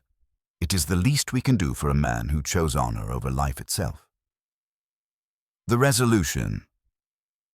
As we emerged once more into the fog-shrouded street, I found myself reflecting on the strange moral journey our investigation had taken us upon. What had begun as a simple case of suspected murder had revealed itself to be a complex tale of guilt, redemption, and the long shadow cast by crimes committed in the heat of imperial ambition. "A melancholy business," I remarked as we made our way back toward Baker Street. "All crime carries within it the seeds of tragedy, Watson," Holmes replied thoughtfully. "But there is profound satisfaction in knowing that justice, however long delayed, has finally been served. The treasure will return to its proper place. Cartwright will face the consequences of his crimes, and Mrs. Harrington may find peace in knowing that her husband died not as a criminal, but as a man seeking to right an ancient wrong." The fog began to lift as we walked, and pale sunlight filtered through the gloom like hope breaking through despair. The case of the widow who knocked on Baker Street had reached its conclusion, but its lessons about guilt, redemption, and the courage required to choose honor over self-preservation would remain with us long after the final page had been written in my casebook. In the end, Colonel Arthur Harrington had achieved in death what had eluded him in life: the restoration of his honor and the promise that his final act of conscience would not be in vain. It was, I reflected, perhaps the most fitting monument any soldier could wish for. The fog that had shrouded London for so many days finally lifted on the morning following Cartwright's arrest, revealing a pale winter sun that seemed to herald the resolution of our dark affair. Holmes had risen early, and I found him at the breakfast table reviewing a telegram from Lestrade with evident satisfaction. "Excellent news, Watson," he announced without preamble. "Dr. Pemberton has been taken into custody. It appears our medical friend was more deeply involved in this conspiracy than his nervous demeanor during your interview suggested." I set down my coffee cup with some force. Pemberton? But surely his role was merely that of an incompetent physician who failed to detect poison? On the contrary, my dear fellow. Further investigation has revealed that Dr. Pemberton served as a regimental surgeon in India during the very period when Cartwright and Harrington were stationed there. More significantly, he was known for his expertise in native medicines and toxicology. Holmes's eyes gleamed with the satisfaction of a puzzle piece clicking into place. When Cartwright required a poison that would mimic heart failure perfectly, who better to provide it than a disgraced medical man with gambling debts and intimate knowledge of exotic alkaloids? The revelation struck me with the force of illumination. Then Pemberton not only supplied the poison, but signed the death certificate, attributing the colonel's death to natural causes. Precisely. His professional credentials provided the perfect shield for murder. Without his complicity, Cartwright's crime would never have succeeded. Holmes folded the telegram with decisive finality. Justice, it seems, will be served more completely than we initially dared hope. The trial and its aftermath. The subsequent weeks brought a sequence of events that, while lacking the immediate drama of our midnight confrontation, nevertheless provided a satisfying conclusion to the moral and legal complexities of the case. Cartwright's trial at the Old Bailey drew considerable public attention, with the press dubbing him the Norwood Ghost in their characteristic fashion. Holmes's testimony proved devastating in its clarity and precision. Step by methodical step, he reconstructed the entire conspiracy. Cartwright's return to England under the name Vincent, his discovery that his hidden treasure had been found and removed, his recruitment of Dr. Pemberton as an accomplice, and finally his escalating attempts to recover what he considered his rightful property. The most dramatic moment came when Cartwright, unable to contain himself during the reading of Colonel Harrington's confession, leaped to his feet and shouted, "Lies, all lies. He would have kept it for himself if I had not forced his hand. He was no saint. He was as deep in it as I." The outburst, far from helping his cause, only served to demonstrate the depth of his unrepentant malice. The jury required less than an hour to reach their verdict. Cartwright and Pemberton were both sentenced to death, though I suspected that Pemberton's cooperation with the authorities might eventually commute his sentence to transportation. Mrs. Harrington's peace. Throughout these legal proceedings, Holmes maintained regular contact with Mrs. Harrington, ensuring that she was kept informed of developments while being shielded from their more sordid details. When we visited her for the final time at the Norwood Villa, I was struck by the transformation in her bearing. "I've decided to return to Yorkshire, Mr. Holmes," she informed us, her voice steady despite the obvious emotion behind her words. "This house holds too many shadows, and I find myself in need of surroundings untainted by recent tragedy. But I wanted to thank you for giving me something more precious than any treasure, the knowledge that Arthur died trying to right an old wrong rather than merely protecting stolen goods." Holmes inclined his head gravely. "Your husband faced his past with courage, madam. That is no small legacy." The treasure's return. Perhaps the most satisfying aspect of the entire affair was the successful restoration of the Afghan treasure to its rightful owners. Through Holmes's careful negotiations with the Foreign Office, arrangements were completed for the ceremonial dagger and precious stones to be returned to the surviving family members in Peshawar. The elderly brother of the murdered chieftain, now living in exile, would finally receive vindication for his family's loss after 40 years of believing their heritage forever lost. Holmes's final reflection. As we sat before the fire in our Baker Street lodgings on the evening following the trial's conclusion, Holmes seemed unusually contemplative. The mysterious key lay upon the mantelpiece, soon to be returned to Mrs. Harrington as a memento, but for now serving as a tangible reminder of all we had uncovered. "A singular case, Watson," he mused, sending wreaths of pipe smoke toward the ceiling. "One which demonstrates that the most dramatic crimes often have their roots in the most distant past. The seeds sown in the Khyber Pass 20 years ago bore their bitter fruit in a quiet suburban villa." "And the moral of the tale?" I inquired. Holmes was quiet for a long moment, his grey eyes reflecting the firelight. "That redemption, though costly, remains possible even after decades of guilt. Colonel Harrington chose to face his demons rather than flee from them. In the end, that choice cost him his life, but preserved his honor." He reached for his violin case with that characteristic gesture that signaled the close of a difficult chapter. "And now, Watson, I believe we have earned a respite from the darker aspects of human nature. Perhaps some Mendelssohn would be appropriate to clear the mind before our next client ascends those 17 steps."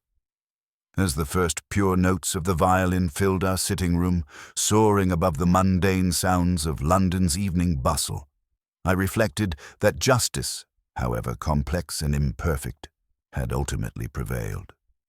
The case of the widow who knocked on Baker Street had reached its conclusion, but its lessons about guilt, redemption, and the price of conscience would remain with us long after the final page had been written in my casebook. The weeks following the conclusion of the Harrington affair brought an unexpected sense of completion that lingered in our Baker Street lodgings like the fading notes of a well-played symphony. Holmes had returned to his customary routine of clients and chemical experiments, yet I observed that his manner retained a contemplative quality that spoke of a case which had touched something deeper than mere intellectual curiosity. The aftermath of justice. One evening, as we sat before the fire, reviewing the final documentation from the Foreign Office confirming the treasure's successful return to its rightful owners, Holmes broke the comfortable silence with an observation that had clearly been forming in his mind for some time. "You know, Watson," he said, setting aside his pipe and fixing me with those penetrating grey eyes, "the Harrington case represents something of a departure from our usual investigations. Most often, we are called upon to prevent crime or apprehend criminals. Here, we found ourselves serving as instruments of a dead man's conscience." I considered this carefully. "You believe the Colonel orchestrated events to ensure his own vindication?" "More than that," Holmes replied, rising to retrieve the iron key from its place upon the mantelpiece. "I believe Arthur Harrington transformed himself from a passive victim of circumstance into an active architect of justice. Consider the evidence, the key given to his wife with instructions to destroy it, knowing full well that such specific directions would ensure its preservation. The letter in the strongbox, written not merely as confession, but as guide. Even his final words about the key were calculated to plant the seed of investigation in his widow's mind." Holmes turned the crude iron object over in his long fingers, his expression thoughtful. "This key unlocked far more than a strongbox, Watson. It unlocked the truth about guilt and redemption, about the possibility of achieving grace through honest confrontation with one's past failures. The moral complexity of human nature. What strikes me most profoundly," I ventured, "is the complexity of Harrington's character. Neither pure villain nor innocent victim, but something far more human." "Precisely," Holmes agreed, his voice carrying a note of respect I rarely heard him apply to the subjects of his investigations. Here was a man who, in the arrogance of youth and the heat of war, permitted himself to be drawn into conduct deeply at variance with his own moral code. For 20 years he carried that burden, until circumstances offered him a means of partial restitution. He seized that opportunity at the cost of his life.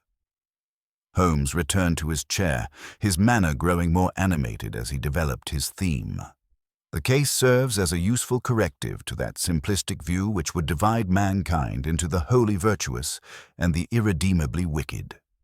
Harrington occupied several positions along that moral spectrum in the course of a single lifetime, from honorable young officer to co-conspirator in theft and murder. from guilt-ridden exile from his own conscience to a man who chose redemption over safety. "And Cartwright?" I asked. "Cartwright represents the opposite trajectory. A man who chose to embrace his crimes rather than confront them. Where Harrington sought redemption through restitution, Cartwright sought validation through violence. The contrast is instructive. The human element in detection." Holmes leaned back in his chair, his expression softening slightly. "You mentioned once that my methods depend upon logic and observation. True enough, but this case has reminded me that human emotion often provides the essential catalyst. Without Mrs. Harrington's courage in seeking answers, without her refusal to accept the convenient explanation of natural death, the truth would have remained buried forever." He smiled faintly. "Your own contribution was invaluable as well, Watson. Your medical assessment of Dr. Pemberton's evasions confirmed my growing suspicion of his complicity. Detection is rarely the product of solitary genius. It requires reliable collaboration and the willingness to recognize the significance of human behavior as well as physical evidence. The continuing mystery of London. As if summoned by our reflective mood, the sounds of London's evening life drifted up from Baker Street below. The clip-clop of hooves on cobblestones, the distant cry of a newspaper seller, the murmur of countless lives intersecting in the great metropolis. Holmes moved to the window, drawing back the curtain to observe the familiar scene. "There, Watson," he said, his voice taking on that note of anticipation I knew so well. "London continues its eternal dance of human drama. Somewhere in those gas-lit streets, new mysteries are taking shape, new injustices crying out for remedy. The widow who knocked upon our door was but one thread in the vast tapestry of human experience that provides our profession with its endless fascination." He let the curtain fall and turned back to me with renewed energy. One must simply possess the patience to await the next thread's arrival and the wisdom to recognize its significance when it appears. A fitting memorial. Holmes retrieved his violin from its case, running his fingers along the strings with that delicate touch that transformed the instrument from mere wood and metal into something approaching magic. "When you write this case for publication, Watson," he said, adjusting the tuning with practiced precision, "I trust you will do justice to the complexity of Colonel Harrington's character. Let his story serve not merely as an illustration of detective methodology, but as a reminder that even in the shadowed corners of human nature, there remains the possibility of light." "I shall endeavor to capture the full truth," I promised, reaching for my notebook. "The full truth may be beyond any narrative scope," Holmes replied, raising his bow. "But if you can convey the essential lesson, that redemption remains possible for those who possess the courage to face their past honestly, then you will have served both the Colonel's memory and your readers well." The first notes of a Bach partita rose into the lamplit room, soaring and complex like the human soul itself. As I began to organize my thoughts for the narrative that would become this account, I reflected that the case of the widow who knocked on Baker Street had revealed something profound about the nature of justice, conscience, and the eternal human struggle between our worst impulses and our better angels. The mysterious key lay once more upon the mantelpiece, soon to be returned to Mrs. Harrington as a symbol not of her husband's shame, but of his ultimate courage. And somewhere in the fog-shrouded streets of London, new mysteries were already taking shape, waiting for that familiar knock upon our door that would summon us once again into the fascinating labyrinth of human nature and criminal enterprise. The game, as Holmes was fond of saying, would always be afoot. The spring of 1890 brought with it a sense of renewal that seemed to permeate even the familiar confines of our Baker Street lodgings. Holmes had emerged from one of his periodic bouts of melancholy, occasioned by a dearth of stimulating cases, and was once again displaying that restless energy which marked his most productive periods. It was on such a morning, with pale sunlight streaming through our windows and the sounds of London's awakening drifting up from the street below, that the final chapter of the Harrington affair was at last written. Mrs. Hudson entered bearing the Morning Post, among which was a substantial packet bearing the official seal of the Foreign Office. Holmes seized upon it with evident satisfaction, for we had been expecting word regarding the ultimate disposition of the Afghan treasure. "The dispatch from Peshawar at last, Watson," he announced, breaking the seal with his customary precision. "Sir Henry Forrester writes to confirm the successful completion of our mission. The ceremonial dagger and precious stones have been restored to their rightful owner, the elderly brother of the murdered chieftain, now a man of nearly 80 years. Holmes read further, his expression growing more thoughtful. Forrester notes the profound impact of the restoration. The old man wept openly upon receiving the family treasures, declaring that a burden of shame he had carried for 40 years had finally been lifted. More significantly, he has formally declared the blood feud against the British concluded, recognizing that honor has been satisfied through this act of restitution." The personal message. Within the official correspondence was a smaller envelope, its contents more personal and infinitely more moving. Holmes translated the letter, written in careful English by the chieftain's brother himself. "To those who returned what was taken from my father's house. I was but a boy when the two officers came with promises of honor and left with blood upon their hands. For many years I carried hatred for all who wore the uniform of your empire. But this act, the return of our sacred treasures through the conscience of one who participated in their theft, shows me that not all wrongs are embraced by those who profit from them. The English officer who chose truth at the cost of his life was not wholly lost.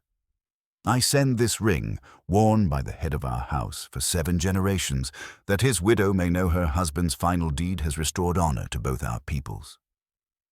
Holmes carefully unwrapped the accompanying token, a simple gold ring, unadorned but heavy with significance. "Recognition rather than forgiveness, Watson. Perhaps a more honest and therefore more valuable response than mere absolution." Mrs. Harrington's new purpose. A separate letter from Mrs. Harrington herself provided the final piece of our puzzle's resolution.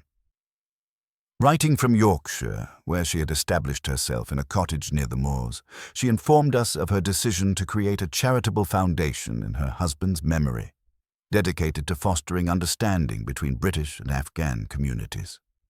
"The modest remainder of Arthur's estate," she wrote, "combined with contributions from several of his former brother officers, who learned of his redemptive act, has provided sufficient capital to begin this work. It seems the fitting memorial for a man who spent his final days attempting to bridge the divide created by his youthful errors." Holmes set the correspondence aside and moved to the window, his keen eyes surveying the bustling street below. "Observe the ripple effect, Watson. One man's act of conscience inspires others to similar efforts. Colonel Harrington's sacrifice has achieved something remarkable. Not merely personal redemption, but the creation of positive consequences that will extend far beyond his own limited sphere. The broader implications. The case has taught us something profound about the nature of justice," Holmes continued, his voice taking on that philosophical tone which marked his deepest reflections. "We often think of our work as concerned with immediate crimes and present dangers. But here we have served as instruments of historical justice, helping to heal wounds inflicted across decades and cultural boundaries." He turned from the window, his expression grave but satisfied. The detective's role, it seems, extends beyond merely identifying criminals and gathering evidence. Sometimes we must serve as the conscience of history itself, ensuring that old wrongs do not remain forever unaddressed. The enduring legacy. As I prepared to add these final notes to my growing manuscript, I reflected on the extraordinary journey that had begun with a widow's desperate knock upon our door. The mysterious iron key had indeed unlocked far more than a strongbox. It had opened pathways to understanding, redemption, and the recognition that human nature, for all its capacity for darkness, retains always the potential for light. Holmes had taken up his violin and was playing softly, the melody both melancholic and hopeful, a musical reflection of the case's bittersweet resolution. Colonel Arthur Harrington had paid the ultimate price for his youthful crimes, yet had achieved through that payment a form of redemption that would echo through generations. The ring from Peshawar lay upon our table, destined for Mrs. Harrington's hands, carrying with it the weight of forgiveness earned through courage and conscience. And somewhere in the fog-shrouded metropolis beyond our window, new mysteries were already taking shape, waiting for that familiar knock upon our door that would summon us once again into the fascinating labyrinth of human nature and criminal enterprise. The case of the widow who knocked on Baker Street had reached its true conclusion, not with dramatic confrontation or legal proceedings, but with the quiet recognition that justice, redemption, and human dignity could transcend even the darkest chapters of our shared history. It was, I reflected as I closed my notebook, perhaps the most profound lesson any case had yet taught us. The months that followed the resolution of the Harrington affair brought a succession of communications that served to complete the moral architecture of our investigation. Holmes, who had returned the mysterious iron key to Mrs. Harrington along with the ring from Peshawar, found himself unusually reflective about the case's broader implications, a state of mind I had rarely observed in my methodical friend. The final accounting. The practical consequences of our work unfolded with the inexorable logic that Holmes so admired. Cartwright met his end upon the gallows with characteristic defiance, maintaining to the last his twisted conviction that he had been wronged rather than wronging others. His final statement from the dock revealed a man so consumed by avarice that even the shadow of death could not penetrate his moral blindness. Harrington was the thief, he declared with his last breath. I merely reclaimed what was mine by right of conquest. Dr. Pemberton's fate proved more nuanced. His cooperation with the authorities, combined with compelling evidence that Cartwright had exploited his gambling debts to coerce his participation, resulted in a commutation of his death sentence to 20 years penal servitude.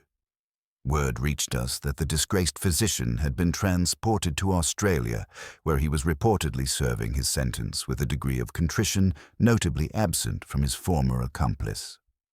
Perhaps most significantly, the War Office had instituted comprehensive reforms regarding the handling of captured property during colonial campaigns. Holmes received a formal letter of commendation from the Secretary of State for War, acknowledging that our investigation had rendered valuable service to the maintenance of honor within Her Majesty's armed forces. My friend had been characteristically dismissive of this official recognition, consigning the elaborate certificate to his desk drawer with barely a glance. Mrs. Harrington's transformation, the most gratifying intelligence, came from Yorkshire, where Mrs. Harrington's charitable foundation had begun its work with remarkable success. Her autumn letter painted a picture of a woman who had transformed personal tragedy into purposeful action. The foundation has established its first school in Peshawar, she wrote, providing education to both British and Afghan children in an environment of mutual respect and understanding. The elderly chieftain's brother attended the opening ceremony, bringing with him several younger members of his family who will serve as teachers and cultural liaisons. Arthur would have been proud to see his final act bearing such fruit. Holmes read this correspondence aloud one evening as we sat before the fire, then carefully filed it with the growing collection of documents related to the case. Redemption achieved not merely through restitution, Watson, but through the creation of lasting institutions dedicated to preventing the circumstances that gave rise to the original crime. A fitting memorial indeed. Holmes's deeper reflection. As the autumn light slanted through our windows, Holmes had taken to standing before the mantelpiece where the iron key had once rested, his keen mind clearly working through the case's broader implications. On one such evening, he voiced thoughts that revealed the profound impact the affair had had upon his understanding of human nature. The Harrington case has forced me to reconsider certain fundamental assumptions about our work, Watson, he began, his voice carrying an uncharacteristic note of uncertainty. "I have long prided myself on the application of pure logic to criminal puzzles, treating human behavior as merely another set of data points to be analyzed and categorized. But this investigation has demonstrated that human motivation cannot be reduced to simple formulae." He paused, his gray eyes reflecting the firelight. Colonel Harrington was simultaneously guilty and innocent, coward and hero, criminal and redeemer. Such complexity defies the neat categories we typically employ in our profession. We delivered Cartwright and Pemberton to justice, as was proper. Yet if you ask which of the three stands most condemned in my private reckoning, I find I cannot answer so easily as once I should. The detective's evolution. "You have often accused me of lacking sentiment," Holmes continued, turning from the mantelpiece with a slight smile. "Perhaps there is truth in that accusation, but even I must acknowledge that this case has touched something beyond mere intellectual interest. We have witnessed the best and worst of human nature, often embodied within the same individual." He settled into his chair, his expression thoughtful.